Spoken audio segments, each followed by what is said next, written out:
sur les transformations, les problèmes de fluidité, d'accès aux aéroports à l'embarquement, est en première ligne, puisque nous tous qui sommes ici à La Défense, certainement, avons emprunté les aéroports de Paris.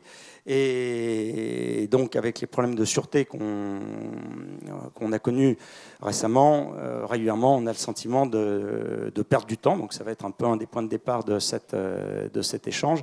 Et comment faire pour, dans ce qui est le prototype de la mobilité et de la fluidité, c'est le transport aérien, comment justement, au sol, cesser de perdre du temps. Donc, on l'a déjà dit tout à l'heure, pour ceux qui ont pu assister à l'ouverture, et Augustin de Romanel l'a redit, effectivement, le transport aérien est devenu le symbole de la civilisation.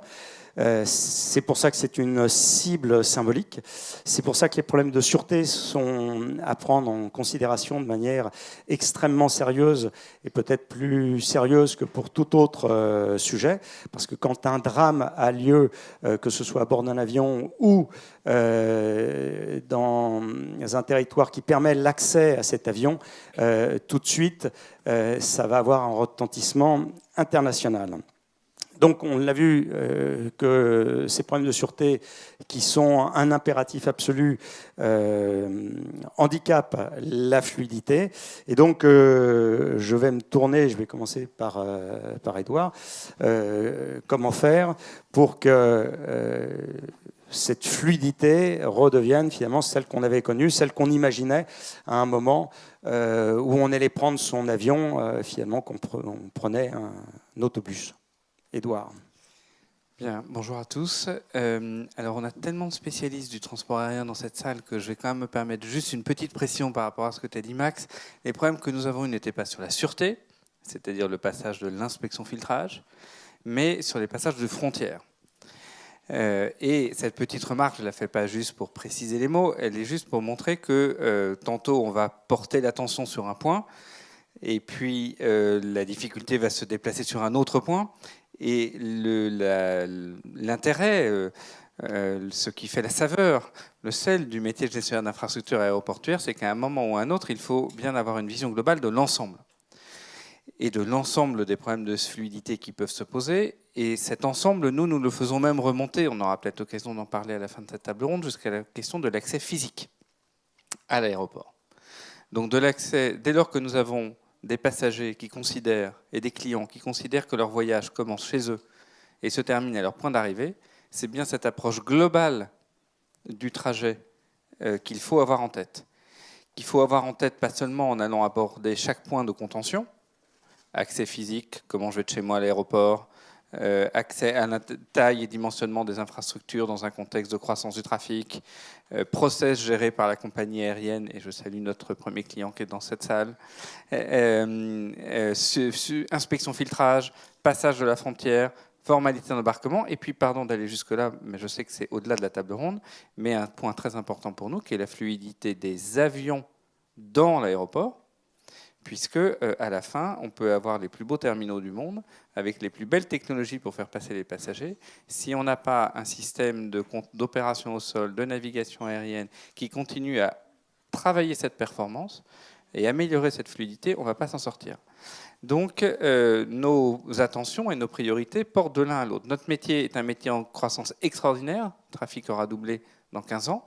On le voit dans des aéroports, d'autres aéroports du groupe ADP. On a la chance d'avoir le patron d'un des plus beaux aéroports du groupe qui est celui d'Amman. Et on voit que notre attention, après, elle doit porter l'effort là où c'est possible. Ça se fait dans une logique partenariale et avec de l'innovation.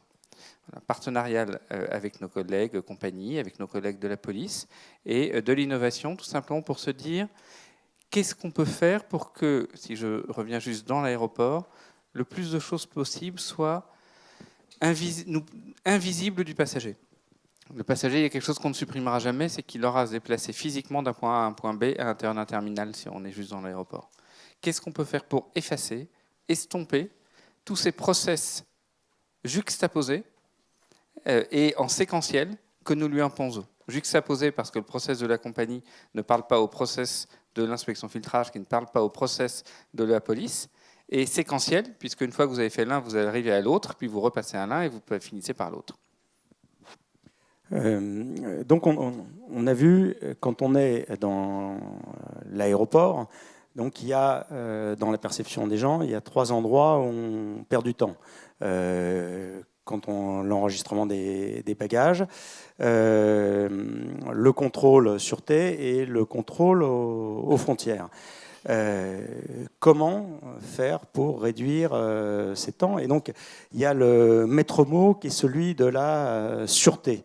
C'est-à-dire que beaucoup de gens râlent quand ils perdent du temps, mais ils n'accepteraient absolument pas que soit remis en cause leur sûreté. Alors, je vais me tourner vers Véronique Deplace pour lui poser la question. Elle, quel est son regard justement sur ces problèmes de sûreté à l'intérieur de l'aéroport? Bonjour à tous. Oui, je dois dire que en tant que passager, je souhaiterais aussi pouvoir bénéficier d'une fluidité totale et que malheureusement, je dois dire, ça ne peut pas être le cas aujourd'hui parce que, vous le savez tous, la menace est présente et la menace est de plus en plus présente.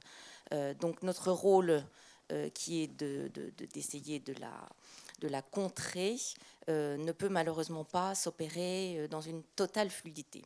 Je ne vais pas vous refaire l'histoire des attaques du transport aérien, mais depuis les dernières années, nous avons quand même subi à la fois des attaques sur le vecteur aérien lui-même avec le Dalo Airline et le Metrojet, et nous avons également subi des attaques sur le côté ville, ce qu'on appelle le côté ville des aéroports, Bruxelles, Zaventem, Istanbul, dans une moindre mesure Orly. Et donc on voit bien que le contexte actuel de menaces qui ne se déplacent pas, comme je l'entends dire parfois, mais qui s'accumulent, puisque finalement le vecteur aérien lui-même reste toujours menacé.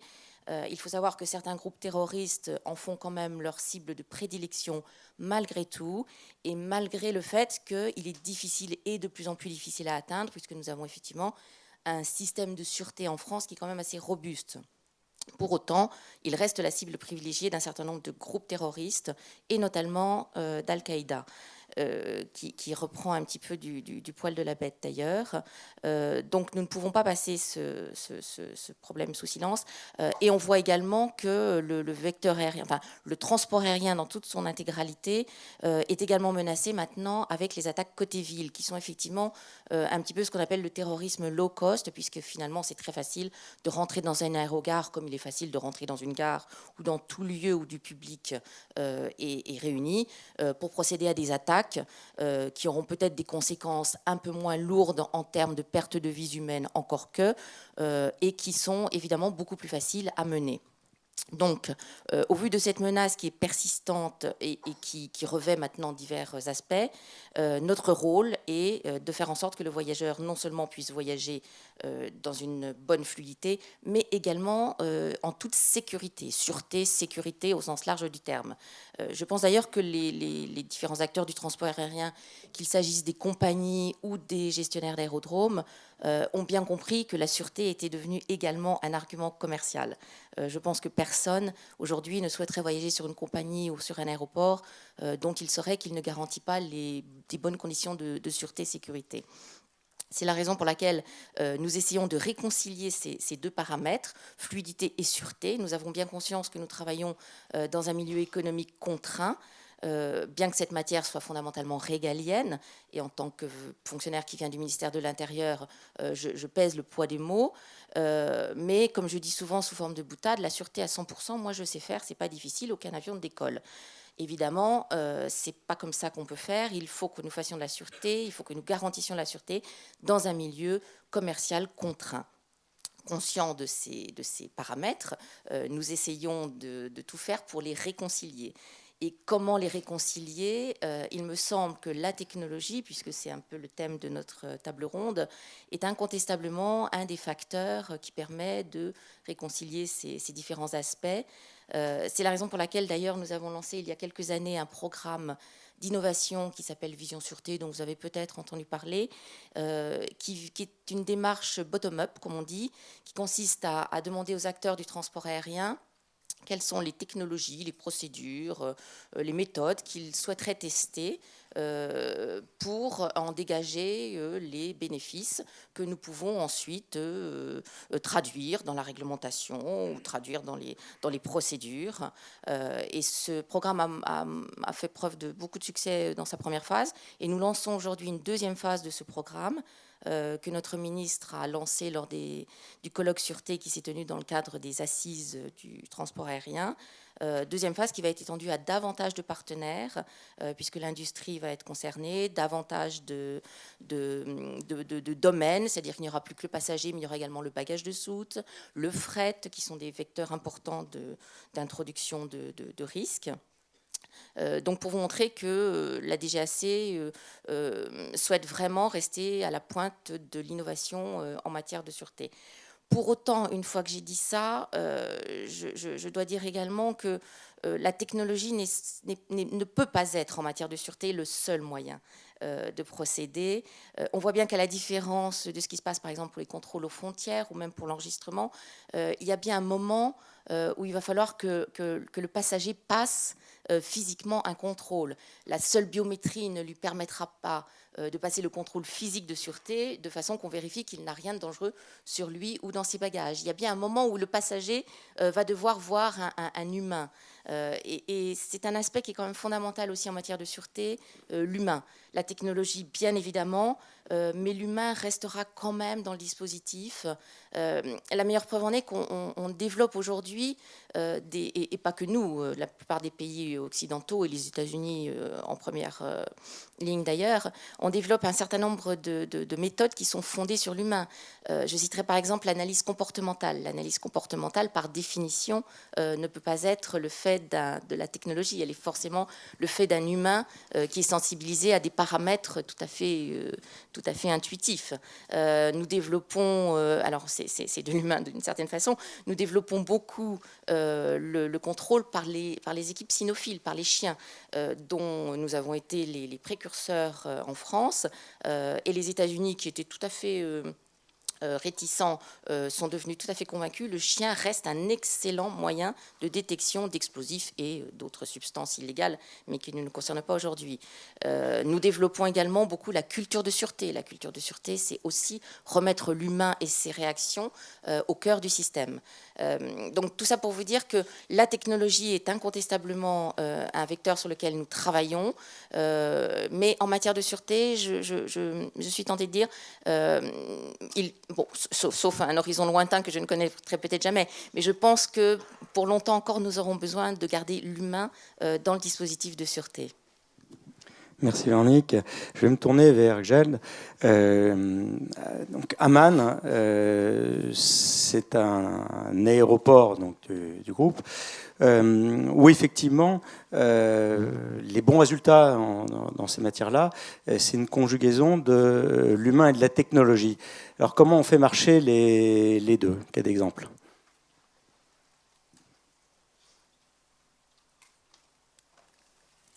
Well, good morning, and thank you for inviting me for this very important conference and this very important topic.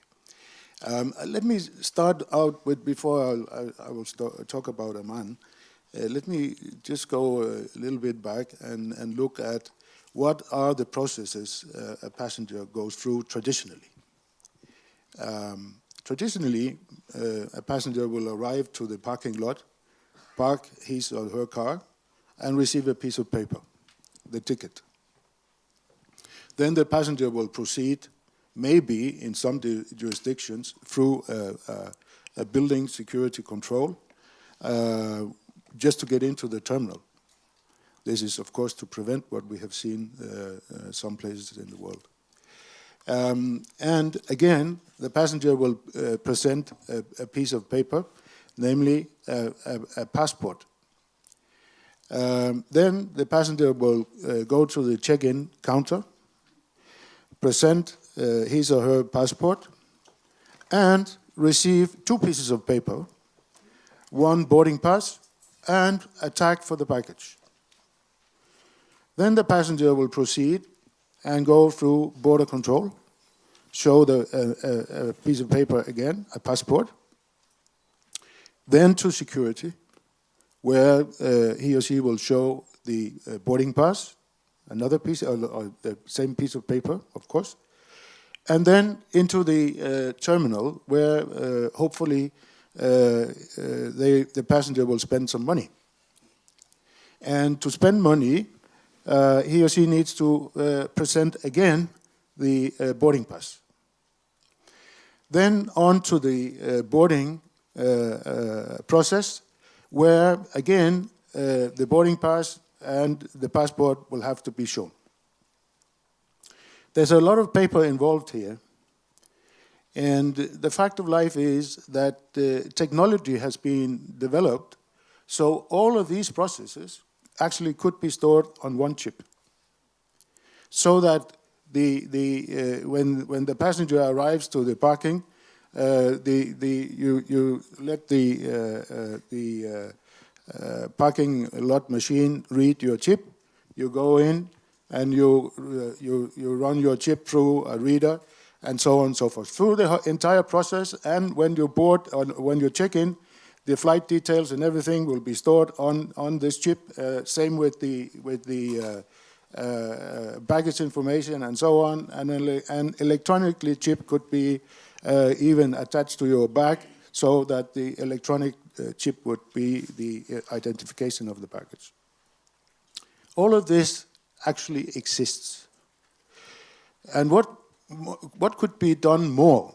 Talking about security, I think passengers should be pre-vetted by security agencies, so that we distinguish between low-risk and high-risk passengers.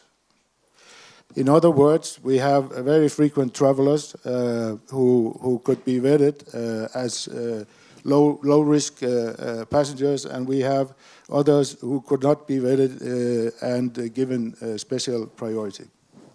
All of this could equally be stored on this chip. Now, why is it that we still use all of this paper?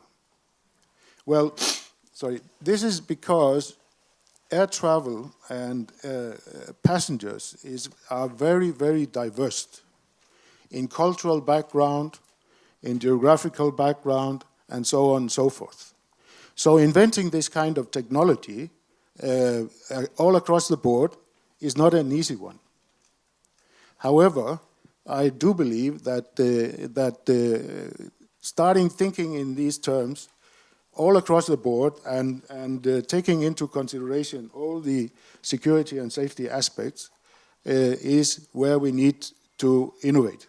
And I don't believe that the innovation is all about technology. This is what people immediately believes or thinks. Innovation is all about technology. No, we have loads of technology.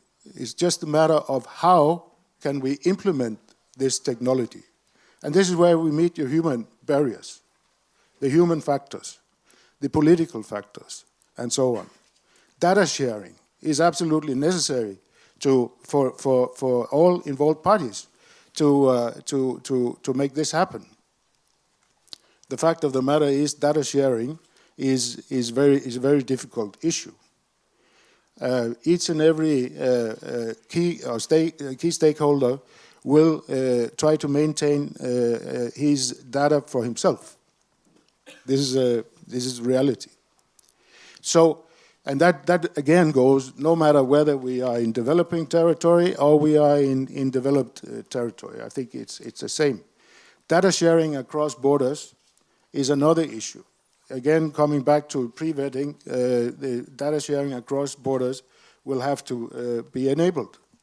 So this is where we need the innovation, in my opinion, and I fully welcome the initiative taken here in France, because I think this is the only way forward. So getting back to Amman, I would love to do all of this in Amman.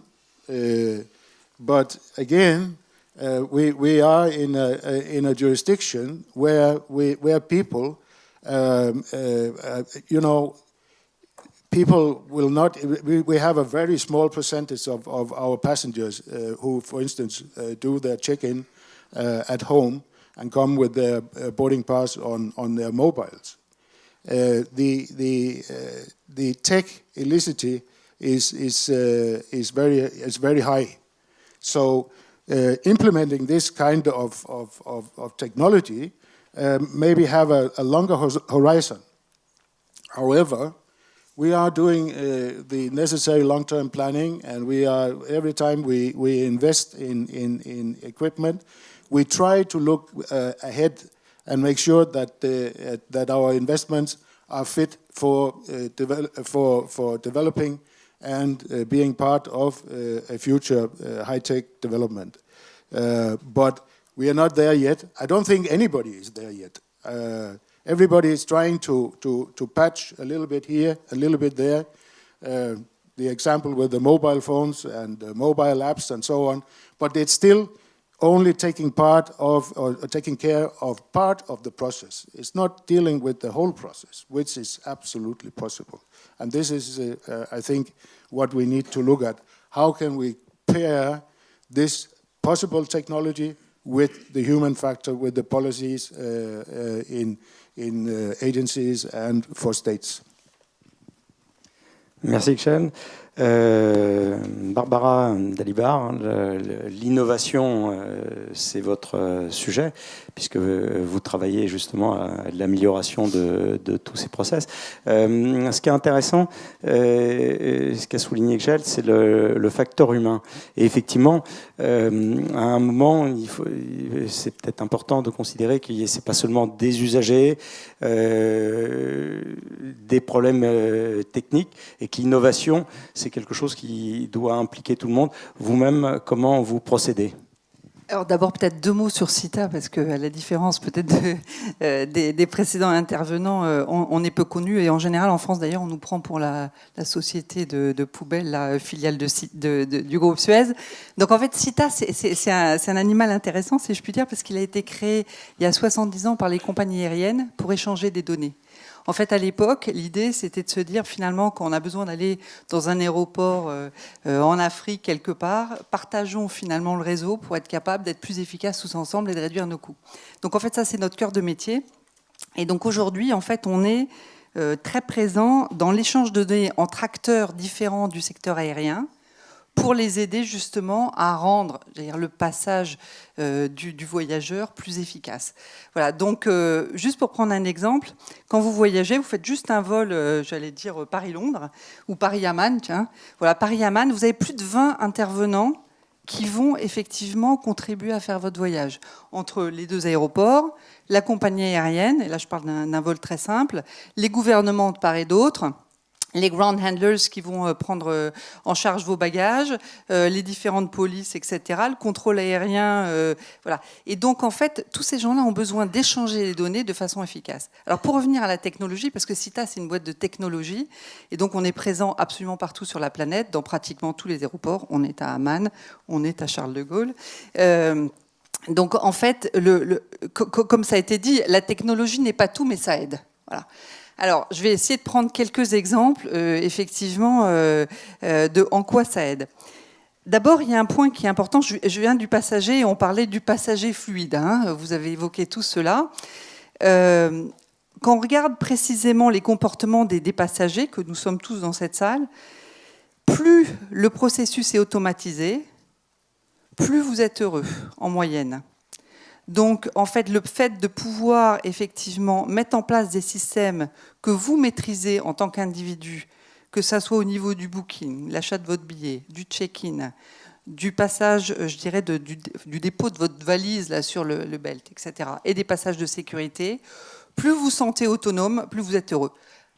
À part une minorité, effectivement, de passagers aujourd'hui qui ont besoin de soutien. Et le fait d'automatiser un certain nombre de ces processus par de la technologie, ça permet de mieux se focaliser, alors soit sur les problèmes de sûreté que vous évoquez, soit sur, effectivement, on va prendre en charge la personne handicapée, la personne plus âgée, etc. Et donc, ça, c'est très clair. Donc, le niveau de satisfaction des passagers diminue avec, je dirais, un faible taux d'automatisation. Donc nous, on est là-dessus. Comment effectivement faire du self-backdrop, donc déposer vous-même vos bagages, avoir la petite étiquette qui va être la même, je dirais, demain avec la puce RFID, etc. Le deuxième point sur cette fluidité et ces passages, c'est, je vais prendre l'exemple des bagages. Alors, bon, moi je suis, et forcément je vais partout dans le monde, voyageur très fréquent sur beaucoup de compagnies aériennes. Je vois, et alors j'ai discuté de ça avec Alexandre de Junec, je le dis, on parlait ensemble effectivement des normes IATA, parce que pour faire fonctionner tout ça, il faut des normes. Et il me disait, tu sais, moi, je reste accroché à ma valise comme, je dirais, un bigorneau accroché sur son rocher. Et je lui dis, moi de même, on a tous effectivement une peur bleue de perdre son bagage. Mais en fait, le fait de mettre en place la norme IATA 753 et donc de faire le traçage du bagage, comme on peut le faire avec la technologie, ça permet d'abord de vérifier des points de sécurité, de savoir en ayant pris peut-être votre photo que c'est votre bagage et de faire le lien entre vous-même et la valise, et de savoir quand vous allez arriver, parce qu'il y a de la fraude aussi là-dessus, que c'est bien, vous n'allez pas raconter des carabistouilles sur le fait qu'effectivement vous avez perdu un bagage qui n'existait pas. Mais aussi, surtout, le fait de mesurer, ça permet effectivement de perdre moins de bagages et d'avoir un processus plus efficace. Donc typiquement, je prends un exemple, Air Bahamas, compagnie aérienne, où on a mis en place ce système de tracking. Ils ont divisé par 4 le nombre de bagages perdus. Voilà, simplement avec le tracking. C'est un peu comme le dit une de mes copines, pour perdre du poids, il faut une balance. Et bien, si vous mesurez effectivement et que vous suivez les bagages, vous allez pouvoir être plus efficace. Donc il y a un certain nombre de processus, et vous avez parlé de la biométrie, qui permettent effectivement de faciliter finalement la reconnaissance d'un certain nombre d'éléments, de traiter plus vite peut-être des passagers dont on n'est plus sûr, tout en ayant, je dirais, l'œil ouvert et le bon, et en même temps de se focaliser sur les problématiques importantes dans le passager. Et alors la bonne nouvelle quand même, c'est quand on parle de technologie, et là je vais faire deux minutes de techno, il y a quand même des nouvelles technologies qui vont nous aider énormément. Et une d'entre elles, c'est la blockchain. Donc moi je suis absolument passionnée par ça, parce que la blockchain, c'est sans doute une révolution, donc c'est Bitcoin pour les financiers, c'est ce qui permet de partager de façon complètement sûre et centralisée et décentralisée entre des acteurs différents, une information et une seule. Sur un passager avec par exemple ses données biométriques, sur un bagage pour savoir où il est à tout moment, entre un aéroport et des airlines pour savoir ce vol-là, il y avait tant de passagers à bord, ce qui fait travailler des gens partout dans le monde pour faire des réconciliations, etc. Et donc on peut aussi améliorer la fluidité en utilisant ce type d'outils. Dernier mot, on est aussi nous sur l'aircraft. Donc effectivement, c'est nous qui faisons, je dirais, 60% des systèmes ACAR, donc de suivi des avions en vol. Et on voit bien que l'avion de demain, il est connecté. Sur un Airbus A350, il y a plus de 6000 capteurs. Le fait de pouvoir analyser ces capteurs en temps réel avec les industriels, ça permet à la fois de rendre plus efficace l'industriel. Nous, par exemple, on a passé un partenariat avec Rolls-Royce pour dire on va mesurer le comportement d'un moteur Rolls-Royce dans certaines je dirais, environnements de température et de pression, pour être capable de donner de l'information à Rolls-Royce pour améliorer l'efficacité de son moteur, et inversement dire à la compagnie aérienne, tu sais, toi, quand tu maintiens tes moteurs Rolls-Royce, tu n'es pas le meilleur, il y en a qui font mieux, et voilà comment il faut faire. Donc en fait, toutes ces données, cette technologie, ça permet d'améliorer à la fin la fluidité à l'aéroport, et aussi d'améliorer le temps de rotation de l'avion, tous ensemble, pour être plus efficaces tous ensemble et gérer les flux. Merci. Alors, il y a Véronique qui souhaitait intervenir tout de suite. Pas à propos de votre intervention, mais votre intervention me faisait penser que la technologie est incontestablement un moyen d'améliorer la sécurité, la sûreté, mais elle peut aussi être une fragilité, puisqu'on sait bien maintenant qu'une des nouvelles menaces qui nous préoccupe est la cybermenace. Et la cybermenace n'existe que parce que la technologie existe. Donc voilà, il faut effectivement... Alors sur la cybersécurité, je crois que vous avez absolument raison, hein, donc ils deviennent de plus en plus malins. Donc il faut que nous, on soit en protection de plus en plus malins. Je pense qu'effectivement, les montants, aujourd'hui, on sous-estime partout, j'allais dire, alors sans doute les compagnies aériennes, tous les acteurs du secteur, le montant qu'il faut dépenser en cybersécurité pour être efficace. Je crois que c'est de l'ordre de 15% du budget d'informatique, et on est tous loin de ça. Mais donc, effectivement, il faut mettre en place des barrières. Donc, il faut toujours garder, je dirais, l'œil ouvert et le bon, et être prêt à des attaques. Ça fait partie, effectivement, chez CITA. Moi, il ne se passe pas 2 semaines sans lesquelles je passe du temps sur la cybersécurité, parce que c'est un sujet majeur, il faut être prêt à tout. Concrètement, dans un aéroport comme Charles de Gaulle, qui est emblématique, comment on va être le trajet passager va être plus fluide. Donc on a vu la technologie c'est un véritable plus. Les menaces cyber, et je pense que globalement on est très en dessous de la perception de la réalité de la menace, donc c'est quelque chose qu'il faut prendre. Et comment une entreprise comme ADP arrive à conjuguer tous ces éléments qui parfois sont contradictoires? D'abord en essayant de faire son travail pour ce qui relève d'elle, et puis surtout en essayant d'inciter nos partenaires à aller plus vite, plus fort, peut-être là où les temps de prise de conscience sont un peu trop longs parce qu'il y a d'autres priorités qui peuvent s'entrechoquer. Le bon exemple pour ça, c'est la question du passage de la frontière. Le passage de la frontière est un cas que beaucoup de passagers, que vous êtes à peu près à 100%, je pense, dans cette salle, a pu connaître. Donc c'est un cas dans lequel le trafic croît. Les exigences mises au contrôle de frontières qui étaient partielles deviennent totales. Donc c'est-à-dire qu'il faut contrôler sur une population donnée totalement cette population. Hein. C'est un beau cas d'industrie et de biens et de services, puisque le nombre de personnes qui peuvent être affectées et contribuer à ce travail-là ne peut pas croître dans la même proportion de la multiplication du trafic et de la contrainte. Voilà. Et donc à partir de là, il y a la technologie qui vient en secours, pas seulement la technologie, je reviendrai sur les propos de Madame, mais il y a évidemment la technologie qui vient en secours. Et donc là, dans le cas que tu évoques, Max ADP, ça s'appelle faire en sorte que l'aéroport finance lui-même des SAS PARAF donc qui permettent d'automatiser le passage de la frontière. Et donc c'est une décision prise par Augustin de Romanet il y a 2 ans de financer par ADP ces SAS PARAF qui ne relèvent pas d'ADP. Et ensuite d'accélérer le passage à des technologies, en l'occurrence la biométrie, qui permettent non seulement de faciliter et de fluidifier ce passage automatisé, mais surtout de rendre une partie de la population mondiale beaucoup plus importante accessible à ce service, éligible à ce service. Et donc, parce que beaucoup d'entre vous ont pu faire l'expérience de se dire pourquoi on n'a pas de la biométrie à Paris alors que lorsqu'on va à Saint-Pancras, on a de la biométrie. Bon, c'est des propos qu'on entend. Hein. Donc, depuis maintenant, le 14 juin, on a des SAS parabiométriques à Orly. Depuis cette semaine, on en ouvre à Roissy. Et donc, on a un été qui, je l'espère, sera un été davantage marqué par l'utilisation de la biométrie. Dans ce cas d'école, cet exemple est très intéressant pour illustrer le propos qu'on a depuis ce matin. En l'occurrence, on a beaucoup d'acteurs qui doivent travailler ensemble, qui doivent modifier leur manière de travailler ensemble, et aucun n'a seul la clé.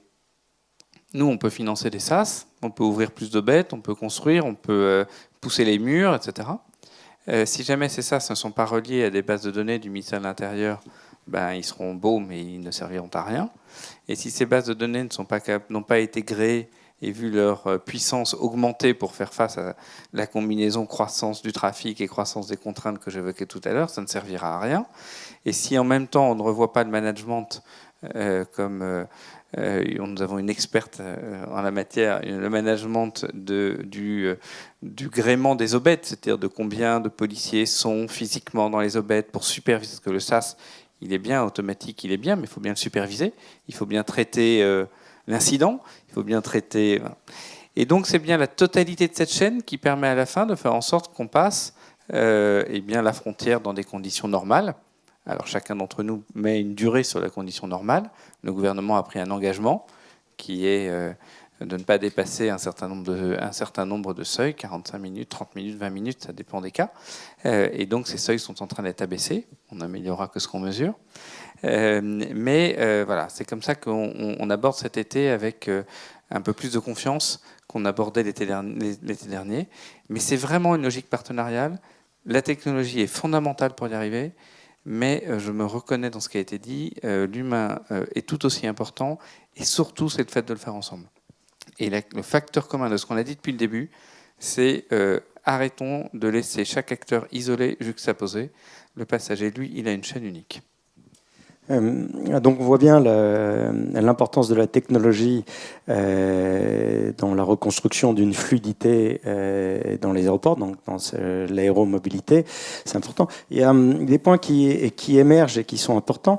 C'est que la sûreté, traditionnellement, c'est vraiment une responsabilité régalienne, donc ça a été dit. Et là, il y a un certain nombre d'acteurs qui arrivent.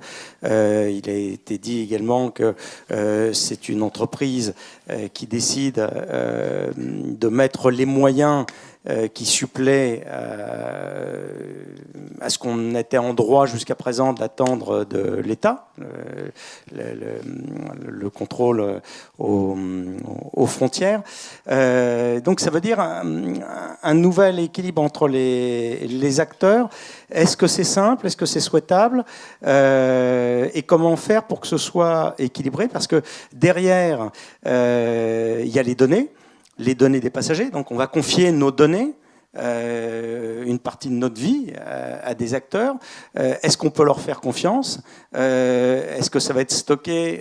On a parlé des GAFAM tout à l'heure. Ad vitam aeternam, on va être dépossédé d'une partie de notre vie. Je me tourne un peu vers tous, parce que tous, vous avez les éléments de la réponse. Et d'abord, puisque... comment vous réagissez? C'est ces pauvres d'ADP qui ont dû payer les SAS paraf et que fait l'État? Véronique. J'en ai les larmes aux yeux, mais bon, je vais essayer je voulais un mouchoir. Je vais essayer de me contenir. Non, mais alors quand vous parlez d'un nouvel équilibre, je dirais que ça dépend des sujets, parce qu'en matière de sûreté, ce qu'on a appelé la privatisation, je ne sais pas comment, comme ça que ça s'appelait, est quand même déjà une démarche en scène. Elle a commencé, moi je me souviens, à l'époque je travaillais à Roissy, elle a commencé en 96 sur ADP. Donc c'est quand même une démarche qui est déjà ancienne, qui effectivement au début, enfin moi-même en tant que agent de l'État, je disais mais comment, une mission régalienne? Et puis en fait, bon, il faut reconnaître que voilà, c'est une mission qui effectivement par essence est régalienne, puisque fondamentalement c'est quand même de la lutte contre employons les grands mots, contre le terrorisme, si on veut. Pour autant, la façon de contrôler peut tout à fait être déléguée à des agents privés qui font ça tout aussi bien, dès lors qu'ils sont formés. Et là, le rôle de l'État est de nouveau important pour justement surveiller cette formation. Mais cette privatisation qui est quand même... alors, j'allais dire dans le sens de l'histoire, quoique, quand on regarde ce qu'ont fait les États-Unis ont fait l'inverse. Les États-Unis qui sont quand même les champions en la matière, avaient tout privatisé, et après les attentats de 2001, ils ont au contraire réétatisé, puisque la TSA, la Transport Security Administration, est une administration d'État qui appartient au département au ministère de la Sécurité de l'Intérieur, et ce sont les fonctionnaires de la TSA qui font les contrôles. Donc tout ça, comme tout, est toujours sujet à arguments et contre-arguments. En tout cas, en France et dans la plupart des pays occidentaux, on en est quand même là. Je dois reconnaître que ça se passe plutôt bien, parce que le rôle de l'État n'est absolument pas absent. D'abord, le dispositif est quand même très encadré juridiquement, parce qu'il s'agit quand même de mesures qui sont toujours un petit peu attentatoires aux libertés. C'est vrai que quand on vous palpe, quand on fouille votre bagage, on est dans des domaines un petit peu délicats, et donc tout ça se fait sous l'ordre et l'autorité des officiers de police judiciaire. Mais bon, ça reste un petit peu théorique, mais surtout l'État prescrit et l'État surveille. Donc c'est une mission qui est effectivement déléguée et qui, je considère, est globalement bien faite par les agents privés. Encore une fois, l'État n'est pas du tout absent de cette mission, puisqu'on intervient de différentes façons, et notamment également par la formation. En revanche, d'autres missions dont vous parliez, qui n'est plus directement mon sujet, mais que je connais un petit peu, telles que le contrôle de l'immigration, sont quand même des missions qu'il est, en tout cas pour l'instant, encore une fois, je suis prudente sur l'avenir, mais plus difficile de déléguer à du privé, puisque là, on est quand même dans une mission vraiment qui implique un rôle des services de l'État, qui implique des vérifications à des fichiers de police, et on sait à quel point tout ça est sensible en France, à juste titre d'ailleurs. Donc il y a différents types de missions. Tout ne peut pas être privatisé. En revanche, on peut aussi améliorer systématiquement le lien entre les données qui sont collectées à titre privé, enfin à titre commercial, je dirais, et l'usage qui peut en être fait par les services étatiques. Je prendrai comme exemple le fameux PNR dont vous avez peut-être entendu parler, ce Passenger Name Record, qui est le dossier de données de passagers qui sont collectées à des fins commerciales, donc par les compagnies aériennes, et qui peuvent être utilisées par les services de l'État, puisque c'est ce qui se passe, pour vérifier le profil le caractère dangereux ou pas, ou recherché ou pas, des personnes qui partent sur tel ou tel avion en fonction de l'exploitation de ces données. Donc on voit bien que la limite est de plus en plus mouvante, et voilà, le rôle de l'État est de rester quand même vigilant sur ces délégations et ces actions faites par le secteur privé. Gel, donc à l'aéroport d'Amman, comment vous trouvez cet équilibre pour être opérationnel et efficace? Well, I think the most important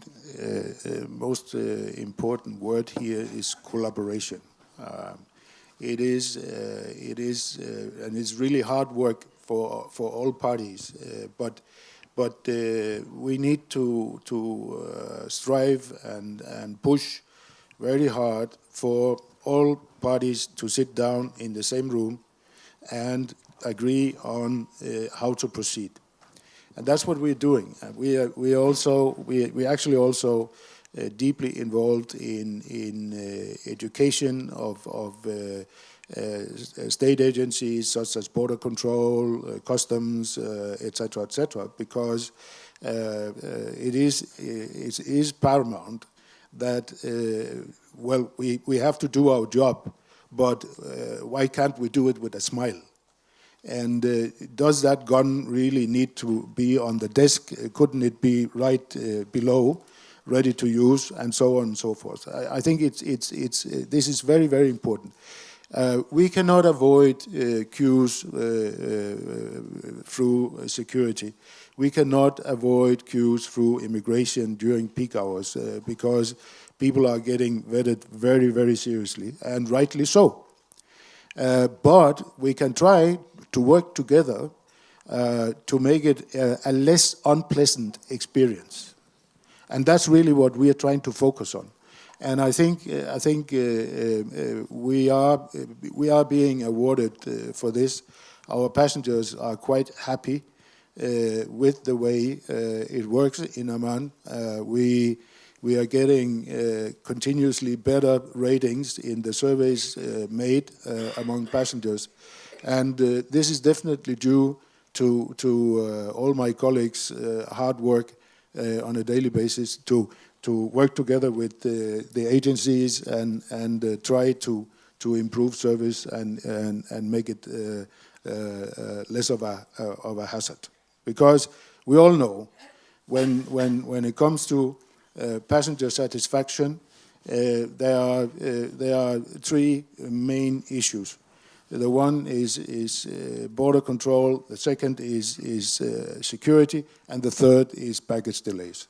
These are really the three areas where passengers are getting very upset from time to time. And this is what we have to try to address. Barbara, donc ce nouvel équilibre, cette nouvelle dynamique que l'on décrit, et également entre privatisation et domaine privé et domaine régalien plutôt que. Quel est le regard que vous avez et est-ce que vous avez des préconisations? Alors d'abord, pour revenir au point qui a été cité sur l'investissement fait par Aéroport de Paris, je ne sais pas si vous avez ce chiffre en tête, mais 1 minute gagnée par un passager, c'est 70 centimes, alors on va dire de dollars, ou 70 centimes d'euros, dépensés en plus en duty free. Donc globalement, effectivement, il y a un modèle économique, j'allais dire, à l'investissement pour fluidifier le passage des gens à l'aéroport. Je voulais revenir sur ces histoires de collaboration, en fait, finalement, pour permettre aux acteurs de collaborer, il faut des standards. Il faut des standards, j'allais dire, informatiques, pour faire en sorte que tout le monde puisse se connecter sur des outils, partager des données et faire en sorte ça de façon fluide. Alors, ça n'empêche pas, effectivement, vis-à-vis de chaque passager d'être très personnalisé pour la compagnie aérienne Air France, Lufthansa ou pour l'aéroport de Paris. Mais le fait de pouvoir collaborer, ça veut dire se mettre d'accord au niveau j'allais dire mondial, je ne sais pas si on peut y arriver, mais au moins régional, sur des standards. Et si je reviens sur les passages de police et les échanges entre gouvernements, moi, CITA, en fait, on travaille beaucoup. On l'a fait aux États-Unis avec la TSA et on essaie de le faire aussi ici en Europe pour dire, bon, si au moins les Européens pouvaient se mettre d'accord sur des standards par exemple, de biométrie ou des standards qui permettent effectivement de partager des données de façon plus efficace, je pense qu'à la fois les gouvernements, les polices, etc., pourraient en tirer un bénéfice. Je parle du standard, ça ne veut pas dire ensuite qu'on ne peut pas avoir des applications extrêmement sophistiquées, personnalisées, mais déjà d'arranger cet échange de données. Je prends un exemple, je viens du monde des télécoms.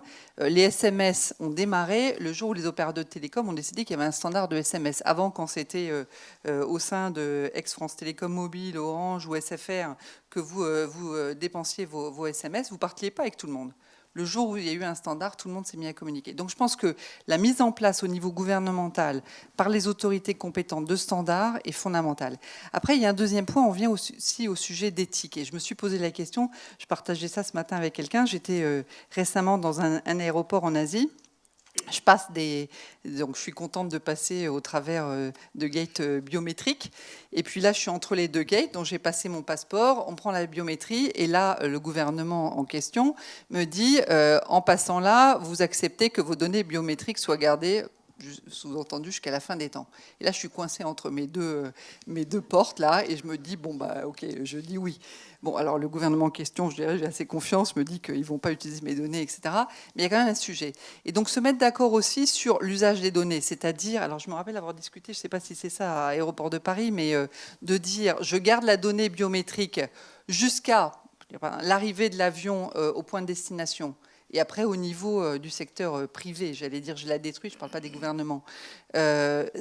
Avoir des règles de ce type-là qui font que effectivement vos données ne sont pas stockées, ce qui d'ailleurs le GDPR devrait interdire jusqu'à la fin des temps, c'est important. Donc travailler sur l'usage de la donnée, la conservation de la donnée et les standards pour être capable d'amener cette fluidité, cette collaboration dont on parle tous. Et Édouard, de tout ce qu'on vient de dire, donc comment va-t-on perdre moins de temps dans les contrôles et pour pouvoir dépenser plus dans les duty-free de Charles de Gaulle? Alors d'abord, la statistique qui a été mentionnée, et les mondiales, voilà. Les statistiques qu'on a faites à Paris sont pas robustes. Pourtant, on a travaillé beaucoup de mathématiciens là-dessus. On n'a pas réussi à trouver de robustesse et de corrélation robuste. Et on n'a pas réussi à la trouver parce qu'en fait, ça renvoie à la satisfaction. Vous pouvez avoir tous les cas types, vous pouvez avoir la personne qui est extrêmement efficace et qui de toutes les façons optimisera tellement son temps que peu importe. Et l'apparition d'une file d'attente un peu plus longue nourrira de l'insatisfaction sans nourrir du revenu commercial. Vous avez ceux qui, au contraire, anticipant des contrôles très importants, prennent beaucoup de temps, ont la bonne surprise de voir que l'attente n'est pas au rendez-vous dans la queue et qui, du coup, disposeront d'un temps disponible important qui leur permettra de... Donc, en fait, il faut mêler analyse mathématique et scientifique très approfondie et des analyses comportementales un peu plus robustes, en tout cas dans les aéroports parisiens. Et si on a pris cette décision pour Paraf, ça n'a jamais été aucune manière avec ce genre de raisonnement. C'était juste le raisonnement de se dire que nous sommes dans une compétition entre aéroports. Donc la principale chose qu'attendent nos passagers, c'est que ce soit fluide et de ne pas attendre. Et que même si ça ne dépend pas de nous, le passage de la frontière, on doit faire tout ce qui est en notre pouvoir pour aider nos partenaires policiers pour que ce passage soit le meilleur possible. Et donc j'ai cité la construction des SAS, mais ça commence par aussi payer des gens avant les SAS et après les SAS pour fluidifier, dire est-ce que vous avez votre passeport, vous le mettrez dans ce sens-là, etc. et permettre à la police de se concentrer sur le cœur de son savoir-faire, qui est de vérifier cela. Donc comment on va faire ? On a un certain nombre de programmes, brique par brique de toutes celles qui ont été évoquées. Moi, je voudrais juste rebondir sur ce qui a été dit avant. Beaucoup de ces process, on doit pouvoir faire en sorte qu'ils soient coordonnés. On doit pouvoir faire en sorte que le programme IATA sur la digitalisation du programme passager parle aux différentes autorités nationales sur les frontières, de telle sorte qu'en utilisant notamment la biométrie, on puisse avoir un parcours passager qui, en tout cas c'est technologiquement possible, fasse en sorte qu'on ne s'arrête pas pour du process de compagnie et du process de frontière. Voilà.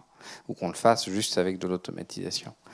Et comme l'a dit le patron d'Aman au tout début de son intervention, c'est pas possible de se dire que l'on doit représenter 3 ou 4 fois notre passeport à 3 ou 4 personnes différentes. Là où on doit pouvoir utiliser les 20-25 minutes de déplacement physique dans l'aéroport. Si vous voulez y rester 1 heure pour pouvoir profiter de l'offre de restauration totalement renouvelée à Paris, vous êtes évidemment les bienvenus. Mais on doit pouvoir profiter de ce temps-là pour faire en sorte que par l'échange de données qui a été évoqué, le passager y trouve un gain de temps et de satisfaction extraordinaire. Et ça, c'est pas hors de portée technique, c'est loin dans le degré de coopération des acteurs, mais je pense qu'on peut y progresser très vite. Il y a des endroits dans le monde dans lesquels on progresse très vite. En tout cas, ce qui est intéressant, c'est de voir que tous les acteurs, à l'endroit où ils sont, travaillent en responsabilité dans le même sens. Un dernier mot, donc l'État va prendre la parole. Juste 2 mots pour dire, on a parlé de la technologie, on a parlé de l'humain. Il y a un 3e élément, je dirais, qui est l'imagination. Alors certes, c'est une imagination toute relative parce que d'autres pays l'ont imaginé peut-être avant nous, mais en tout cas, il y a quand même d'autres sujets, d'autres moyens d'essayer de concilier tous ces paramètres. Et je dirais, à titre personnel, il y a 2 choses qui m'intéressent beaucoup. C'est d'une part ce qu'on appelle la différenciation, qui est effectivement de pouvoir établir des contrôles un peu différenciés qui peuvent être valables aussi aux frontières en fonction du risque que présente le passager, puisqu'après tout, tous les passagers ne présentent pas le même risque, donc tous les passagers n'ont pas forcément à être contrôlés exactement de la même façon.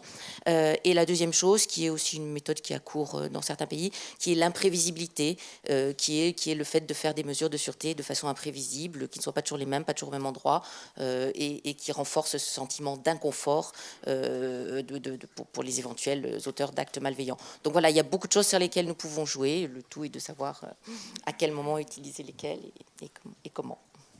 Merci à tous d'avoir participé à cette première table ronde qui ouvre le forum. Merci à tous d'avoir assisté.